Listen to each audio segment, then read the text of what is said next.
an iconic Tarzana deli broken into overnight. How the burglar made his way inside. Now on the news at 7.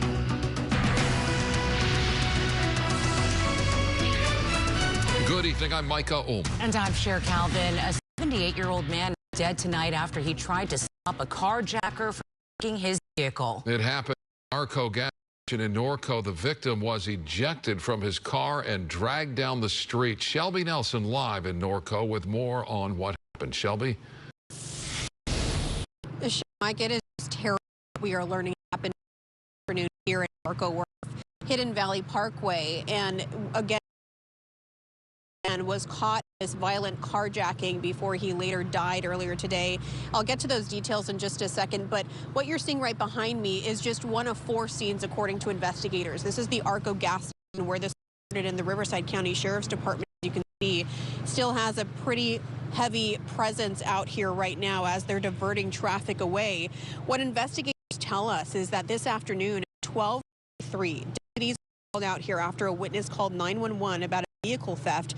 Investigators say the 78-year-old victim, who is a resident of Corona, was vacuuming his Chevy Trailblazer at the car wash here. The doors of the vehicle were open. The suspect then seizing the opportunity and got in the driver's seat. He started backing up and the victim was caught while the doors were open. The investigator says that it was as if he had gotten trapped and was halfway in the rear seat and halfway out as the suspect took off. Now, the suspect drove about a half-mile up Hidden Valley Parkway before it sounds like the victim may have fallen out or hit the ground. It's still unclear how exactly that happened, but he was ejected. And that's the second scene of this investigation. A third scene is on or around Polk Street in Riverside, where the vehicle was found. And then a fourth scene is at the hospital, according to investigators. Now, again, sadly, that elderly man has died. The Sheriff's Department says that they have a few people detained now, and they believe that one of them is their suspect. We don't know the man. We do know that there is surveillance video that investigators are using to piece this all together. And back out here live, what you're seeing is the scene right here with the Riverside County Sheriff's Department. Out here, a pretty heavy police presence along out here right now. They not really the identity of that victim. Still trying to nail down that suspect, but they say there is no threat to the public. Reporting live from Norco, I'm Shelby Nelson, KTLA 5 News. All right, Shelby, thank you. A terrifying morning for residents at Elmer Day Sober Living in Riverside. Police say 5 people were stabbed just before 4 a.m. The suspect, who also lived at the home, then barricaded himself inside. He eventually surrendered and was taken to the hospital for what are believed to be self-inflicted injuries. One victim suffered critical injuries but is stable. Police are still investigating what triggered the violent rampage. An Orange County man has been sentenced to over 17 years in federal prison for leading a transnational drug trafficking ring. 43-year-old Wang Li pleaded guilty in November to conspiracy to export controlled substances after concealing and shipping methamphetamine to Australia and Papua New Guinea. Law enforcement intercepted both shipments totaling 400 pounds.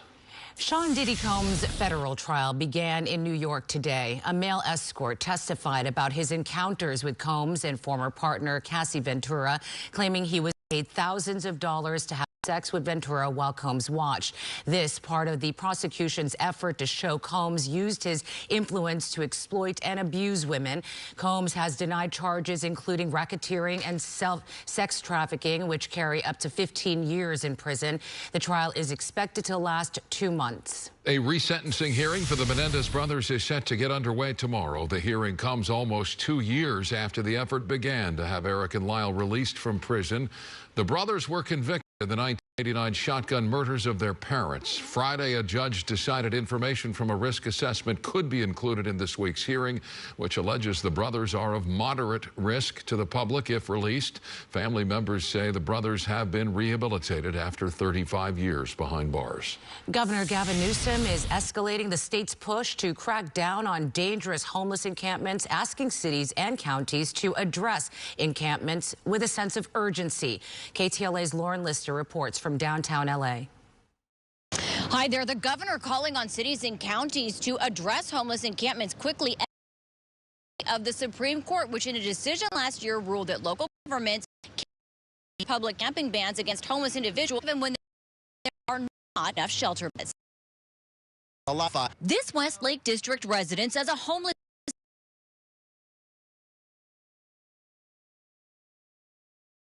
called Governor Gavin Newsom for local government to immediately address unhealthy and dangerous encampments. Newsom releasing a model ordinance to follow with provisions including a prohibition on persistent camping in one location, a prohibition free on sidewalks, and a requirement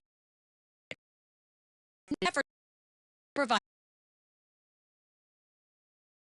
take back streets, take back the sidewalks. I applaud the governor. Something that's still in committee, very, very similar to this. Dr. Robin Petering works in LA youth homelessness. Very disappointing and frustrating to see that this approach of criminalization is becoming the standard. And the governor today also announcing $3.3 billion in new funding from the voter-approved Proposition 1 for behavioral health treatment and housing for the most seriously ill and homeless in our state. That's the latest here in downtown LA. I'm Lauren Lister, KTLA 5 News. President Trump issued an executive order Friday calling on the Secretary of Veterans Affairs to establish a national center for warrior independence on the West LA VA campus. The center would house 6,000 homeless vets by 2028 while promoting self-sufficiency through housing, substance abuse treatment, and worker training. The VA is currently appealing a judge's ruling that it must build 1,800 units of permanent housing on the 388-acre grounds. The Department of Homeland Security has issued a federal subpoena to the LA County Department of Social Services over its administration of the state's cash assistance program for immigration. The agency is requesting records as part of an inquiry into whether immigrants in the country illegally received federal benefits. Last month, President Trump signed a memo aimed at preventing undocumented migrants from receiving Social Security benefits, which is already against the law. Members of Congress have released their findings regarding a false evacuation alert sent to millions of SoCal residents earlier this year. The report, led by Long Beach Congressman Robert Garcia, found the January 9th alert intended to warn of the Kenneth fire in Woodland Hills was sent because of a software failure that has since been addressed. The report calls for increased funding for FEMA's wireless alert technology, greater oversight for third-party companies, and that maps be included in alerts. Mort's Deli in Tarzana was hit by a burglar overnight who sawed a hole right through the roof to get in. Now police are searching for the suspect caught in the act by surveillance. Sarah Welch live in Tarzana tonight. Sarah. Mike, good evening. Our customers and neighboring businesses, they're disappointed that yet again there's been another crime in this area. And in this case, they find it wild how this burglar got in and got out. We discovered the hole straight through the roof and the ceiling. Not your typical break-in.